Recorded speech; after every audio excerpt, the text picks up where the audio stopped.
Hello, हाय। आज की story बहुत ही रोचक और बहुत ही अच्छी है। एक बार की बात होती है कि गांव में एक किसान रहते हैं और अपनी बेटी को वो पढ़ने के लिए दिल्ली भेज देते हैं और उससे बोलते हैं कि बेटा पढ़ाई लिखाई में ध्यान लगाना और अपना ध्यान कहीं भी इधर उधर मत लगाना। लड़की भी चली जाती है, लेकिन वहाँ जाने के बाद में वो अपने लोगों के स्टैंडर्ड को देखती है और वहाँ पर देखकर अब उसी के हिसाब से वो खुद भी चलने लगती है। जहाँ पर 1 रुपया खर्च होना होता है, वहाँ पर वो 1.5 रुपए खर्च करती है।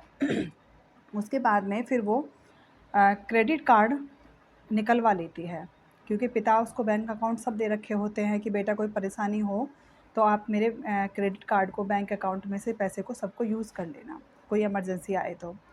तो बेटी उसका गलत तरीके से इस्तेमाल करती है और वो उस क्रेडिट कार्ड पर 1 लोन, 2 लोन, 3 लोन इस तरह से एक के बाद एक वो लेती चली जाती है और उसके ऊपर बहुत सारा कर्ज़ा हो जाता है।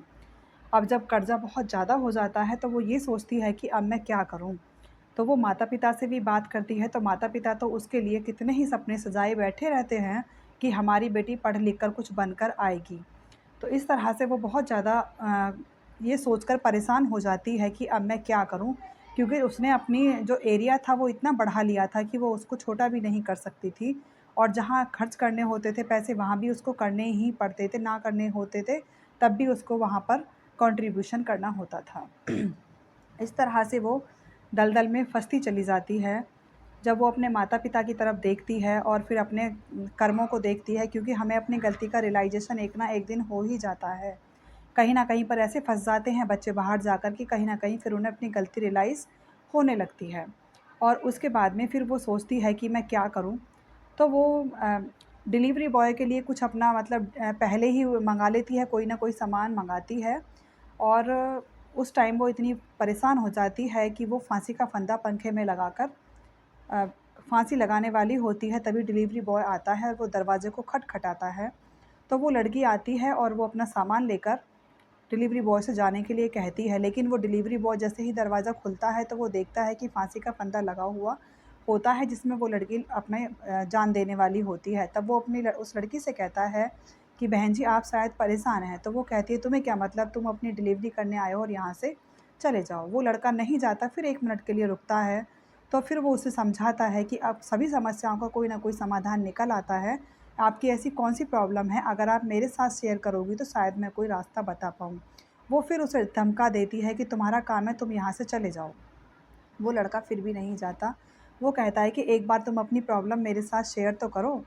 तब वो लड़की के बता देती है कि तुम इतना पूछ रहे हो और वो फूट-फूट कर रोने लगती है कि मैंने क्रेडिट कार्ड पर इतना पैसा ले लिया है कि अब मेरी समझ में नहीं आ रहा कि मैं क्रेडिट कार्ड का पैसा चुकाऊँ या मैं अपनी पढ़ाई पूरी करूँ या माता-पिता को क्या जवाब दूँ।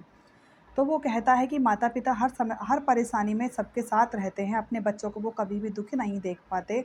आप मेरे कहने से एक बार अपने पापा को फ़ोन करके सारी समस्या बताओ। तब वो लड़की कहती है कि अब मैं बताने लायक नहीं हूँ कि मैं पापा से किस मुँह से बात करूँ। बहुत मतलब अब मैं नहीं कर सकती, मुझसे नहीं होगा। फिर भी वो लड़का उसे बार-बार प्रेशराइज़ करता है, जो डिलीवरी बॉय होता है, कि एक बार मेरे कहने से आप अपने मम्मी-पापा से बात करो। तब वो लड़की उसके कहने से डरते-डरते स्पीकर पे फ़ोन डालकर पापा से बात करती है। पापा उसके कहते हैं, "हाँ बेटा बताइए, क्या परेशानी है? आज तो बहुत दिनों बाद फ़ोन किया।" तो वो फूट-फूट कर रोने लगती है। तो वो कहते हैं, "बेटा रोने की क्या बात है? मुझे पूरी बात बताओ।"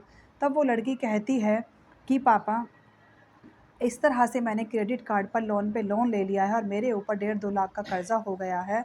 मुझे समझ नहीं आ रहा मैं क्या करूँ? तब उसके पा मैं वो कहती है कि पापा मैं अब सुसाइड करने के मूड में हूँ, क्योंकि मुझे नहीं लगता कि मैं आगे ज़िंदगी को सर्वाइव कर पाऊँगी। तब उसके पापा उसे समझाते हैं, कहते हैं बेटा तुमसे बड़ा मेरे लिए कुछ नहीं है, तुम्हारी ज़िंदगी मेरे लिए बहुत इम्पोर्टेंट है, डेढ़ 2 लाख के कर्ज़े की कोई बात नहीं है और मैं तुम्हारा वो कर्ज़ा पटा दूँगा।